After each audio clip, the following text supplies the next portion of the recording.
Besoin d'amour, chapitre 8, le début d'une relation avec Jésus. Une des premières choses que le Seigneur m'a mise à cœur, une fois guéri, est d'annoncer la bonne nouvelle autour de moi. Tu parles, je ne pouvais pas garder cela pour moi. Jésus, venu en chair sur cette terre, mort pour nos péchés, pour nos infirmités, pour nos maladies. Par son sang et sa résurrection, il est devenu le sauveur de l'humanité tout entière. Et garder cela pour moi, je ne peux pas.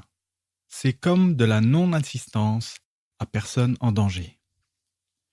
Marc 16, verset 15 dit « Allez par tout le monde et prêchez la bonne nouvelle à toute la création. » Alors je me suis demandé comment j'allais pouvoir faire ça. Surtout que je ne connaissais pas grand-chose de la parole de Dieu. Et puis, j'ai clairement reçu dans mon cœur l'envie de créer un blog à sa gloire et parallèlement, je me suis inscrit sur un site chrétien en tant qu'intercesseur. Il fallait, pour mettre en place ce blog, trouver un nom. Et j'ai tout simplement repris le pseudo internet que j'utilisais pour les jeux vidéo, Chris Cool. C'était pour moi comme un remerciement envers ce Dieu que j'aime. J'avais donc très envie de prier, tout simplement, pour ceux qui en ont besoin. Oui, besoin de ce Dieu d'amour dans leur vie.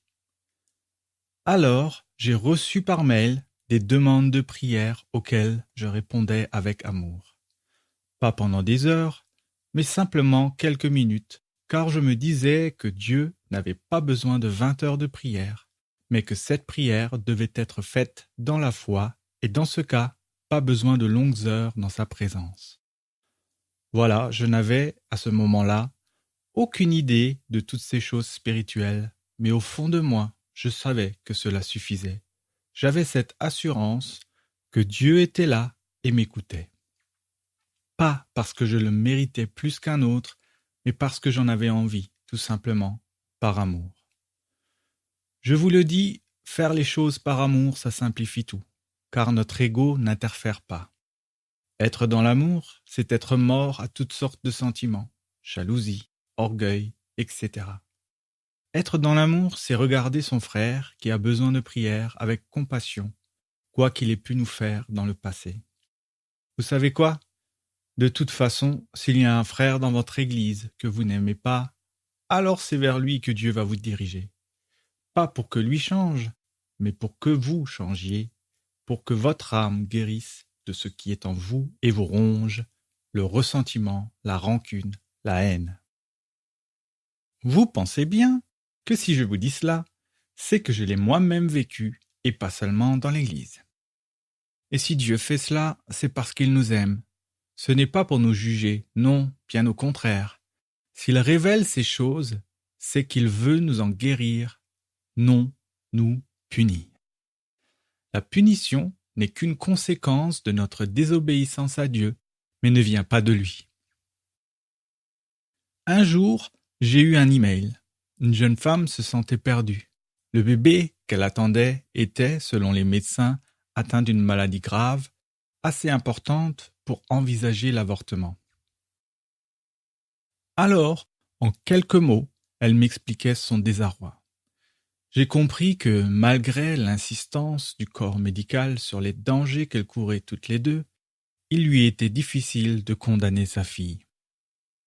Sans nul doute, la réponse m'a été inspirée par l'amour que le Saint-Esprit avait mis dans mon cœur à son égard. Je lui ai dit que je n'étais pas là pour la juger, mais que si elle choisissait la vie pour son bébé, le Dieu d'amour que je connais ne pourrait pas le laisser malade. Je vous assure que lorsqu'on dit une chose pareille, il vaut mieux que ce soit conduit par le Seigneur, et cela l'a été. Avant de continuer, j'aimerais préciser que je n'ai pas été le seul à lui répondre. Mais parmi les réponses des « chrétiens », il y avait des jugements, des pressions. J'aimerais vous dire, mes amis, si ce que vous dites dans ces cas-là n'est pas inspiré par l'immense amour de Dieu en vous, alors faites le choix de vous taire. Après lui avoir répondu et prié quelques minutes pour elle, La vie continua son cours et je n'ai bizarrement plus eu de mail de demande de prière. Je parle ici du système d'intercession automatique du site sur lequel je m'étais inscrit. Comme si c'était cette prière-là que Dieu m'avait réservée, afin d'étancher ma soif, de plaider sa cause, dire au monde entier que nous avons un Dieu d'amour. Environ 3 semaines plus tard, lorsque j'ouvris ma boîte mail, quelle ne fut pas ma surprise de voir un courriel de cette femme qui me disait qu'elle avait fait le choix de garder son bébé. Je ne vous dis pas ma joie a éclaté. J'ai crié d'allégresse que Dieu est bon. Il a fallu attendre quelques mois avant de savoir si l'enfant était normal. Mais dans mon cœur, je savais que Dieu avait agi. Oui, Dieu a tout accompli à la croix pour nous, et c'est le geste de foi de cette maman qui a cru que, si elle choisissait la vie pour sa fille, alors la guérison s'accomplirait pour son bébé. Merci Seigneur. Et vous savez quoi? La fillette est née parfaite. Alléluia, Dieu est vivant. La réponse des médecins: Madame, il se pourrait bien que l'on se soit trompé. Oh oui, Dieu est bon. Grâce à mon blog, je partage tout ce que le Seigneur me met sur le cœur. Je me sens utile pour ce monde qui se meurt. Annoncer cette bonne nouvelle qu'est l'évangile de Jésus-Christ, voilà ce que je veux faire de ma vie aujourd'hui. Le blog m'a aussi permis de rencontrer des gens formidables qui se trouvent à l'autre bout de la terre. Quel bonheur de pouvoir partager ma foi avec eux et d'apprendre avec eux à quel point Dieu est bon. En fait, à chaque fois que j'écris un texte, je sais que c'est Dieu qui m'y pousse. Pourquoi? Parce que très souvent, quand je rencontre des personnes me connaissant, ils me disent « tes paroles m'ont touché ». Comment moi, simple humain, pourrais-je, sans l'aide de Dieu, écrire ce que la dite personne avait besoin ce jour-là? Cela m'est impossible, mais tout est possible à Dieu.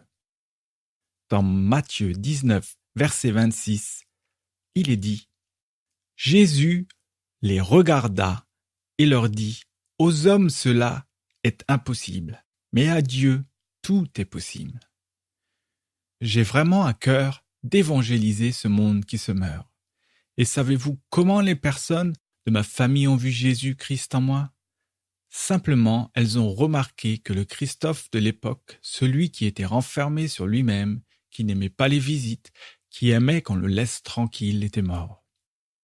Ma mère était si contente que je sois guéri qu'elle a voulu nous accompagner à une veillée de prière pour les malades.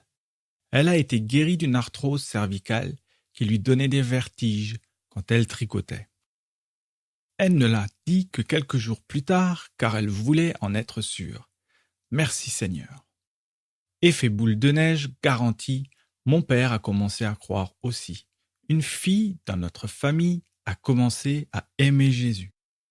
Là où on m'appelait 2 de tension, aujourd'hui je suis monsieur 100 000 volts lorsque je parle de Jésus. Et croyez-moi mes amis, rien de plus facile que d'évangéliser en faisant envie. Car vous n'aurez pas besoin d'aller vers les autres. Ce sont les autres qui viendront vers vous. Merci Jésus, je t'aime. Jésus est non seulement mon sauveur, mais je veux qu'il soit aussi mon Seigneur. Si nous voulons cela, il faut laisser le Saint-Esprit faire son œuvre en nous. Je ne pourrais vous exprimer tout l'amour que j'ai pour Jésus, mais c'est simplement quelque chose qui se voit. Et je travaille chaque jour à avoir une relation plus poussée avec lui. Je cherche sa face, lis sa parole, et tout cela parce que je l'aime. J'ai tant envie de connaître ses plans pour ma vie, et je sais que je trouve tout cela dans sa parole, la Bible. Elle est vivante, mes amis, et dire « j'aime Jésus » et ne pas avoir soif de sa parole, c'est comme dire que j'aime le vin alors que je n'en bois pas. Mon peuple périt par manque de connaissance, dit le Seigneur dans sa parole. Avant de demander quelque chose à Dieu, il est important de voir ce qu'il nous a déjà donné en Jésus-Christ. Et cela, il n'y a qu'en lisant la parole de Dieu que nous pouvons l'apprendre. car écouter des prédications sans les vérifier à la lumière de la parole est très dangereux. N'importe qui peut lire un verset de la Bible et, le sortant de son contexte, l'utiliser à mauvais escient. Un exemple tout simple, il est écrit « Femmes, soyez soumises à vos maris ». Oui, mesdames, c'est écrit. Et dit comme ça, sorti de son contexte, même moi, ça m'a choqué. Sauf que voilà, si on emporte sa Bible et qu'on lit les versets suivants, il est écrit « Marie, aimez vos femmes comme Christ aime l'Église ». Et savez-vous à quel point Christ a aimé l'Église? Au point de donner sa vie pour elle. Du coup, ça calme, hein? Voilà pourquoi je ne me déplace jamais sans ma Bible. Elle est tout simplement le livre de conduite de toute notre vie de chrétien. À travers chaque verset, nous apprenons tout simplement la volonté de notre Père céleste pour ses enfants, c'est-à-dire nous qui sommes nés de nouveau. Jean 3, verset 3 dit « Jésus lui répondit, en vérité, je te le dis, si un homme ne naît de nouveau, il ne peut voir le royaume de Dieu. »